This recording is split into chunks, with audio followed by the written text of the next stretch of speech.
What's up guys, I'm Andy from 1A Auto. In this video, I'm going to show you how to replace the front outer tie rod ends on this 2010 Toyota Rav4. If you need this part or other parts for your vehicle, click the link in the description and head over to 1aauto.com. All right, I raised and supported the vehicle. I'm going to remove the wheel. I'm using a 21mm socket and an air gun. If you don't have an air gun, you can use a breaker bar. Just crack the lug nuts free while the vehicle is still on the ground. All right. Now I want to take the tire off. This one's stuck on there pretty good, so I'm going to put one lug nut on so the tire doesn't go flying, and just hit it on the back side of the tire with a hammer. Break it free. Reason you leave the lug nut so the tire doesn't go flying. Now take the lug nut off and pull the tire off. First, I want to loosen up this jam nut. I'm going to use a 22mm wrench. Loosen this up. You might have to put a pipe on this wrench. There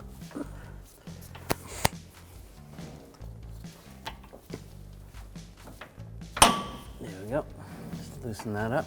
And there's a cotter pin on this, over holding this castle nut on, or at least retaining the castle nut. So I'll just take the cotter pin off. Just use some straight cutters. And sometimes you can't get in there. Sometimes you use a pick. I'll just try to start it with a small pick, and then sometimes using a cotter pin style pick, you can get that out.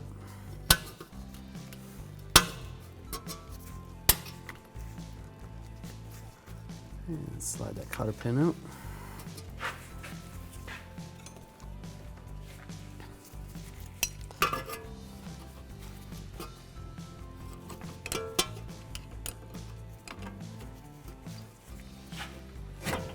There we go. You don't ever want to reuse a cotter pin. You always want to replace it. So put a new one in.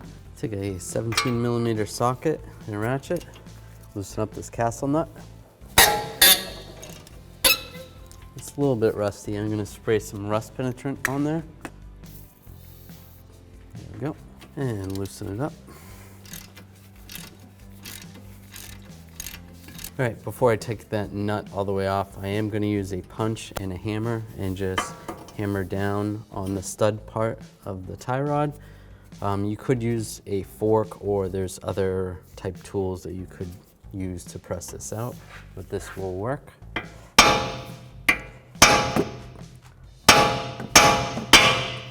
The reason why you leave the nut on there is so that you don't mushroom the end in case you had to replace it.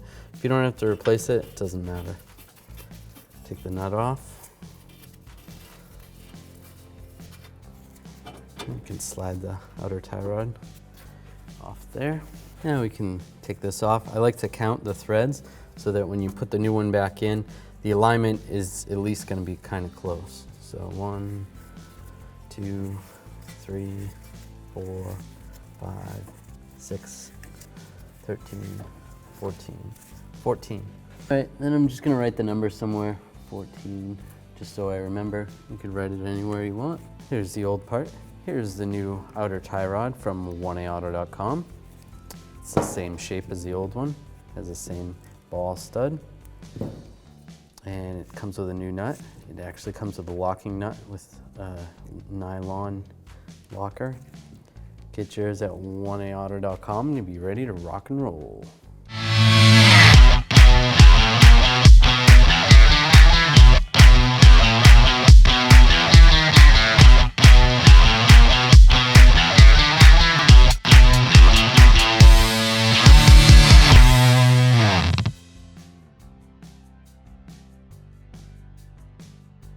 Take the outer tie rod in, and I'm going to count how many turns I go.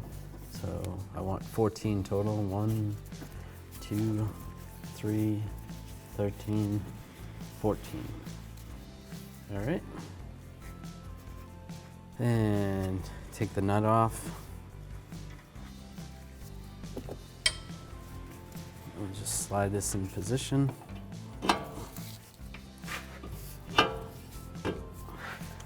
And that's good right there. take the nut, get that started. Now this tie rod, the new nut that comes with this, happens to be a 19 millimeter nut. So I'll use a 19 millimeter socket and a ratchet, tighten it up.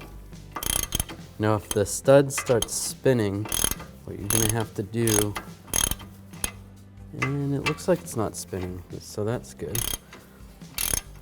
But if the stud does start spinning, what you wanna do is have a friend hold this, take some big pliers and just hold this tight, and that'll keep it tight up against the knuckle, and then you can tighten it up.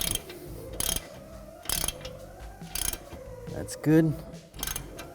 Snug that up, and then I'm gonna torque it. I'm gonna torque this to 36 foot-pounds. I wanna take the jam nut, tighten that up against the tie rod end. Now this jam nut's a different size. I'm gonna use a 15/16, or you can use a 24 millimeter. Snug this up. So you're supposed to tighten this jam nut up to 65 foot-pounds. If you have the ability to do that with a torque wrench, you can do that. I'm just gonna snug it up with a wrench. Now install the tire. Take the lug nuts, install the lug nuts. Now I load the vehicle down to the ground so that the tire's just touching the ground. And I'm gonna torque these with a 21 millimeter socket and a torque wrench to 76 foot-pounds. And I'm gonna do this in a star pattern. The reason you do it in a star pattern is so that the wheel gets tightened down evenly.